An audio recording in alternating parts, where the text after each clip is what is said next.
A Holanda, né? A Holanda, inclusive, que debate uma ampla revisão, porque eles entendem que Amsterdã foi duramente atingida pela liberação, que a vida em Amsterdã piorou depois da liberação, até porque muita gente de outros países da Europa, ainda mais pelo fato da Holanda ser parte da União Europeia, então, e o Tratado de Schengen, a livre circulação, então muita gente vai à Holanda só para isso, né? Para ter a liberdade do consumo, mas também para traficar. E por isso a Holanda pensa em revisão.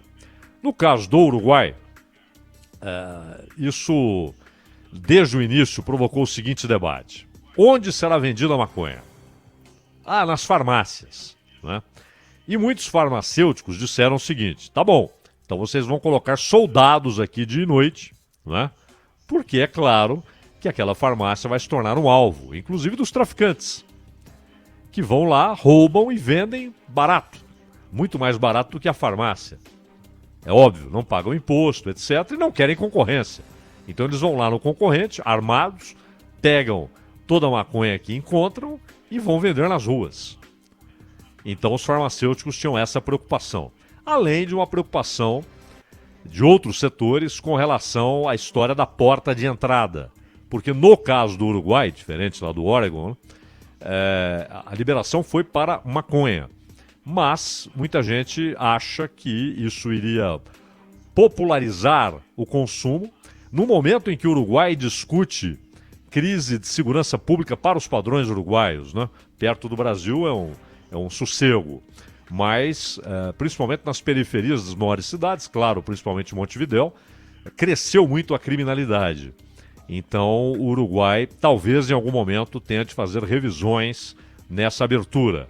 Há muitos problemas que, aliás, são pouco abordados, mas há muitos problemas que surgiram e cresceram depois da liberação. No entanto, há a ideia, como no Canadá, a ideia de que essa é uma maneira de combater o tráfico. Há um momento histórico que pode servir de referência para os que defendem a liberalização.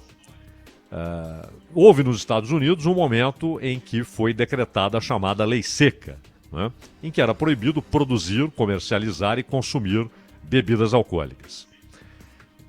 Fez surgir a máfia, ou fez a máfia começar a crescer, a ganhar dinheiro e a se expandir para outros negócios. Então, se a máfia antes tinha ali um controle de uma parte de um bairro, né? A máfia de Nova York, por exemplo, etc., com a proibição do consumo, da produção, da comercialização, da importação de bebidas alcoólicas, o que eles fizeram? Eles passaram a produzir, armazenar e vender bebida alcoólica, porque havia demanda. Havia demanda. E a máfia ganhou dinheiro demais, os vários grupos mafiosos nos Estados Unidos. Inclusive é ali que surge o emblemático, né, o lendário comando mafioso em Chicago, inclusive a sua figura mais conhecida, que é Al Capone. Então, tudo isso tem origem no fato de que a proibição abriu espaço para o mercado paralelo. E é bom lembrar que esses caras produziam bebidas sem nenhum controle de qualidade, não é? Então eles vendiam qualquer porcaria e as pessoas que queriam comprar, queriam beber, compravam, porque era a única maneira de obter bebida alcoólica. Sem nenhum controle de qualidade, muitas vezes bebendo coisa muito ruim, pagando mais caro, né? Óbvio, pagando mais caro, porque havia uma oferta controlada para manter os preços lá em cima. E isso enriqueceu chefes mafiosos e grupos mafiosos nos Estados Unidos. Então esse é um exemplo. Agora, o México pode ser um parâmetro mundial, porque o México não é o Uruguai, não é o Canadá, não é a Holanda. O México tem crime organizado armado até os dentes. São exércitos que existem em algumas regiões do México, inclusive às vezes com confronto entre esses grupos por domínio de região, como temos no Brasil. O Brasil tem um cenário muito parecido. A Colômbia tem um cenário parecido, embora em algum momento a coisa tenha se misturado com os grupos paramilitares e com os grupos guerrilheiros, como as Farc. Inclusive, como se sabe, durante um bom tempo as Farc acabaram entrando no mercado de comercialização de cocaína, né? Mas, no México, assim como no Brasil, não é aquele negócio alguns grupos traficantes que trabalham ali às escondidas, né? Vendendo nas ruas de Amsterdã, vendendo nas ruas de Ottawa, vendendo nas ruas de Montreal ou de Montevidéu. Você tem exércitos armados até os dentes que controlam áreas inteiras, controlam e dominam a população dessas áreas inteiras, dominam até politicamente e representam, na verdade, um oponente que enfrenta regularmente as forças policiais e se mantém, não é? A polícia, quando muito, consegue conter, mas não consegue derrotar. No México, o exército entrou na disputa com os grupos de narcotraficantes. E são vários grupos, né? Cada um controlando uma região, como acontece aqui no Brasil, e às vezes com embates entre eles por controle de regiões. Acontece que, claro, a chamada guerra, que eles chamaram lá de guerra suja, matou muita gente no México. E muitas vezes essas mortes estão relacionadas a confrontos entre grupos armados criminosos, não é? E outras vezes por embates com as forças de segurança. No governo do Henrique Peña Nieto, isso aconteceu em alguma medida, mas principalmente no governo do Felipe Calderón, que fez uma tentativa de guerra total contra os traficantes. Em alguns momentos, prendeu inclusive narcotraficantes que tinham impérios, né? Impérios. E alguns foram extraditados para os Estados Unidos, porque acusados nos Estados Unidos pela droga enviada para o território americano. E o consumo nos Estados Unidos é muito alto, principalmente de cocaína. E esses grupos, eles têm relações em nível internacional. Então, fornecedores colombianos têm ligações com esses grupos armados mexicanos, com organizações criminosas no Brasil, com a exportação de drogas para a Europa, para a Ásia, né? É um negócio bilionário que não paga impostos e que, inclusive, determina uma rede de lavagem de dinheiro formidável. São negócios e negócios e mais negócios. E aos financiadores, que não põem o pé na lama, não sujam as mãos. Alguns nunca nem viram um pé de maconha ou um laboratório para a produção de cocaína. Mas financiam essas atividades, financiam também a parte bélica, né? A logística para que esses grupos tenham armamentos sofisticados, inclusive fuzis de assalto, a R-15, etc. Né? Agora, se a guerra total do Calderón, do Henrique Peña Nieto, não resolveu o problema, mas conseguiu conter em alguma medida e mandar para os Estados Unidos, isso é o que os traficantes mais receiam na Colômbia, desde os tempos do Pablo Escobar era assim, e também no México, que é a extradição para os Estados Unidos, porque lá a pena será cumprida, né? A pena será cumprida até o último dia. E isso é um terror para os caras. Então, eles inclusive muitas vezes fazem ações de retaliação quando um promotor pede ou um juiz mexicano determina a extradição para os Estados Unidos. O López Obrador nunca apresentou uma resposta muito clara, mas ele dizia que a guerra total não funcionou e que era preciso, então, começar a resolver o problema de outra maneira. E passou a defender essa ideia. Se você legaliza, você tira o negócio do grupo criminoso. O negócio passa a ser legal, vai ter imposto, vai ter fiscalização sobre qualidade, não é? Vai ter fiscalização a respeito de como será a comercialização, quem pode comprar, quem não pode. Mas isso é no papel. Como mostraram os uruguaios, há um problema muito sério com aquele que vai botar a cara no balcão para vender. Porque, é claro, ele será atacado por traficantes que vão pegar aquilo de graça, vão roubar, não precisam nem comprar, e vão vender a um preço bem mais baixo que o da farmácia ou qualquer loja que você estabeleça. A não ser que você coloque lá como disseram os farmacêuticos uruguaios, coloque soldados, né, vigiando dia e noite. Então, mas é uma tentativa.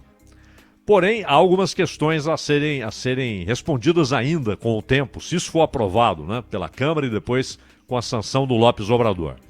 Que é, primeiro, se a legalização fará com que o consumo cresça. Se a legalização fará com que mais jovens se interessem pelo produto. Se a facilidade da aquisição não vai fazer com que cresça o consumo per capita. Que pessoas que já consomem, consumirão mais ainda, e gente que não consome passará a consumir. Tem também o outro lado, aí talvez psicólogos possam falar a respeito, se a legalização não tira um pouco do charme, né? Daquele negócio de fazer o que é ilegal, aquela bobagem infanto-juvenil de estou contestando o sistema. Está nada, né? Na verdade está dando dinheiro, inclusive, para bilionários que fazem parte do que a meninada chama de sistema e que geralmente partem da premissa: vocês querem isso? Eu vou entregar isso. Você diz de o efeito seu contrário, Zaidan?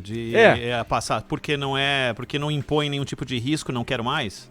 Não quero mais. Uhum. Ou então, assim, deixará de ser uma contestação, né? Porque passa a ser legal.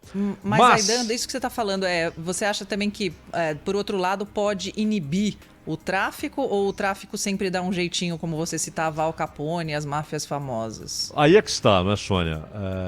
A legalização será da maconha, não é? A maconha não é o principal produto desses grandes grupos de tráfico, não é? Uhum. Principalmente cocaína. E hoje cresce muito a produção e comercialização de drogas sintéticas e cocaína, claro, além da heroína. E a heroína já chegando ao principal mercado, que são os Estados Unidos, e o segundo principal mercado, a União Europeia, de forma sintética, o que torna muito mais difícil para a polícia o trabalho de encontrar, né, esses produtos e seus traficantes. Aqui no Brasil mesmo, vira e mexe, a gente vê, o sujeito foi preso com toneladas, né, às vezes é só o tal de êxtase, mas muitas vezes você tem drogas pesadas que já estão sintetizadas em laboratório. Aquelas drogas de balada, essas que você está falando de laboratório. Uma vez a gente fez uma reportagem sobre as novas drogas, que era um perigo, a polícia estava atrás.